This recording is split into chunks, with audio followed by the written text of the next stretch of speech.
Continuando con el tema de políticas de shock o gradualismo para combatir la inflación, en este breve video la idea es hablar de qué se trata el régimen de metas de inflación y entender por qué fracasó en Argentina siendo aplicada con una postura gradualista. La inflación es un aumento generalizado y sostenido al nivel de precios. Entonces, ¿qué es la meta de inflación? Bajo este régimen, la autoridad monetaria, en el caso de Argentina el Banco Central, define una métrica específica o un rango con un límite inferior y superior para la inflación. Durante las últimas 2 décadas, muchos países, como vemos en el cuadro, implementaron este régimen con éxito.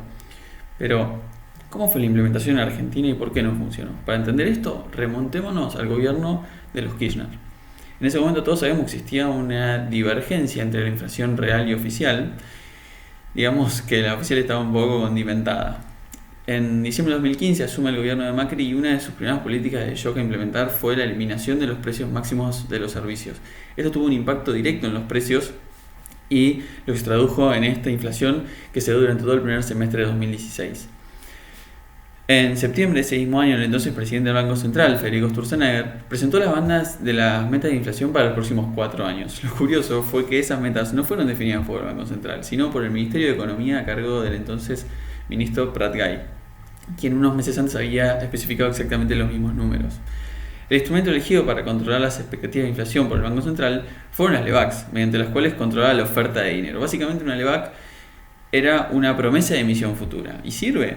Y la realidad es que sirve si la demanda de dinero tracciona. Si no, simplemente es postergar el problema. A finales del 2016, el ratio de LEBAC y la base monetaria alcanza el 1.4, es decir, una bola de nieve interminable, como se ve en el gráfico. Básicamente era postergar el problema hacia el futuro. ¿Y qué sucede en diciembre de 2017? Lo que vemos en el siguiente video. Bueno, muy buenos días a todos. En línea con lo que mencionaba Marcos, tal vez el principal anuncio que tenemos para hacer en esta ocasión es que hemos decidido recalibrar nuestras metas de inflación vigentes para los años subsiguientes. En esta conferencia de prensa desde la Casa Rosada, el ministro de Hacienda, Nicolás Dujovne, es quien anuncia los cambios de meta en lugar del presidente del Banco Central. Es decir, que el problema no fue el cambio de meta en sí, sino que fue cómo se hizo ese cambio de meta, porque fue solo del 3%. Veamos el siguiente fragmento de la misma conferencia. Buenos días, Marcia de Loca de la Política Online. Metas que se cambian no son metas, repitió usted, presidente del Banco Central, durante todo este año. Y la la anterior, Gustavo Cañonero recordaba que cuando Brasil implementó un cambio similar en la corrección de metas, el Banco Central de Brasil tardó 10 años en recuperar la confianza y la credibilidad. Me pregunto, y en particular se lo pregunto a usted, señor Peña, ¿qué cree que transmite a los mercados el hecho de que haya sido el ministro de Hacienda, Nicolás Dujovne, y no el presidente del Banco Central, quien haya enunciado las nuevas metas de inflación? Muchas gracias. Sí. Como vemos, la situación fue realmente incómoda. Se escucha con el micrófono abierto a Sturzenegger dándole la razón a la periodista diciendo: es así, es el marco institucional. El hecho que sea esta persona y no esta persona la que anunció los cambios de meta demostró que el Banco Central ya no tenía autoridad sobre la política monetaria y dependía del gobierno de turno, obviamente con la pérdida de confianza que esto implicó. En ese mismo mes entra en vigencia el impuesto a la renta financiera y comienza un poco la debacle de las LEBAC. Antes, la tasa real era la nominal menos la inflación. A eso ahora había que deducirle también un impuesto, ya no era tan seductor. En abril de 2018, con la crisis de Turquía, se traba el crédito internacional en los países emergentes, entre ellos la Argentina. Esto derivó en una devaluación crítica del peso argentino con una liquidación masiva de las LEBAC. En ese momento el Banco Central no sabía ni cuántos inversores ni quiénes alrededor del mundo iban a liquidar las LEBAC.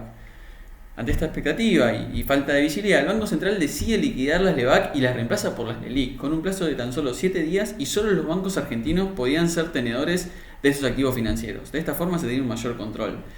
El 12 de junio de 2018 se hace la segunda revisión de las metas de inflación por medio de un acuerdo con el FMI, siendo este ente ahora el encargado de definir las metas y las cláusulas gatillo. En el documento, lo curioso es que por escrito se dice que las LEBAC fueron un serio problema de carry trade, algo que habían negado en un principio. 2 días después, Sturzenegger presenta la carta de renuncia como presidente del Banco Central. Y finalmente, en septiembre de 2018, se pone fin al régimen de las metas de inflación, siendo el único caso conocido en el mundo hasta el momento de abandono del régimen luego de implementado.